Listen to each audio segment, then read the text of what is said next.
Hello, ഇടുക്കിയിൽ നിന്ന് കോഴിക്കോടേക്കുള്ള ട്രിപ്പിലെ what we ഈറ്റിൻ്റെ day ആണ് കേട്ടോ. ഇന്നത്തെ വീഡിയോയിൽ രാവിലെ അമ്മ ചപ്പാത്തി ഉണ്ടാക്കിയിട്ടുണ്ടായിരുന്നു. ആ ചപ്പാത്തിയും മീൻകറിയും കൂട്ടി ചെറുതായിട്ടൊന്ന് കഴിച്ചു. അത്രയും രാവിലെ ആകുമ്പോൾ അങ്ങനെ കഴിക്കാൻ വേണ്ടായിരുന്നു കേട്ടോ. ഒരു ചപ്പാത്തിയാണ് കഴിച്ചത്. പിന്നെ വണ്ടിയിൽ കയറിയത് മാത്രമേ ഓർമ്മയുള്ളൂ. മക്കൾ രണ്ടാളും ഛർദി പേടിച്ചൊന്നും കഴിച്ചിട്ടില്ലായിരുന്നു. പക്ഷേ എന്നിട്ടും വോമിറ്റിങ്ങിന് ഒരു കുറവുമില്ലായിരുന്നു. പിന്നെ നമ്മൾ ആ ചുരമൊക്കെ ഒന്ന് ഇറങ്ങി കഴിഞ്ഞ സമയത്ത് അവർക്ക് ദോശയും ആ കൂട്ടത്തിൽ സാമ്പാറും വാങ്ങിക്കൊടുത്തു കേട്ടോ. നിളക്കുട്ടിയൊക്കെ നല്ല ക്ഷീണിതയാണ്.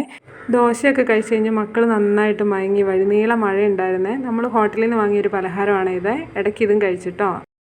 അതിനുശേഷം നമ്മൾ ലഞ്ച് കഴിക്കാനായിട്ട് ഒരു ഹോട്ടലിൽ നിർത്തിയതാണ്. ഹോട്ടലിലെ മെനുവിൽ പല ഐറ്റംസ് ഉണ്ടാവും, പക്ഷേ നമുക്ക് ബിരിയാണി മതി. അങ്ങനെ ഞങ്ങളെല്ലാവരും ബീഫ് ബിരിയാണിയാണ് ഓർഡർ ചെയ്തത്. ഞങ്ങളുടെ പ്രതീക്ഷ ഒട്ടും തെറ്റിയില്ല. നല്ല അടിപൊളി ബിരിയാണി ആയിരുന്നു കേട്ടോ. പാകത്തിന് വെന്ത റൈസും മടുപ്പിക്കാത്ത ടൈപ്പിലുള്ള മസാലയും ഒപ്പം ഉണ്ടൊരു കോഴിമുട്ടയും. പിന്നെന്ത് വേണമല്ലേ? സാലഡും അച്ചാറും എല്ലാം നല്ല അടിപൊളിയായിരുന്നു കേട്ടോ. ഇതായി ബീഫ് നോക്കിയേ, നല്ല രീതിയിൽ വെന്ത് അതിൻ്റെ ടേസ്റ്റ് തന്നെ പറഞ്ഞറിയിക്കാൻ വയ്യ. പിന്നെ ഒന്നും നോക്കിയില്ല, നല്ല രീതിയിൽ അങ്ങ് കഴിച്ചു. നിളക്കുട്ടി പോലും ബിരിയാണി മുഴുവനായും കഴിച്ചേ. അവസാനം പ്ലേറ്റ് ഇങ്ങനെ ക്ലീനാക്കി എടുത്തിട്ടുണ്ട്. ഇനി ഇതിൻ്റെ മുകളിലൊരു സ്പ്രൈറ്റും കൂടെ കുടിച്ച് പരിപാടി വൈൻഡപ്പ് ചെയ്യാണ്. അപ്പോൾ പിന്നെ കാണാം.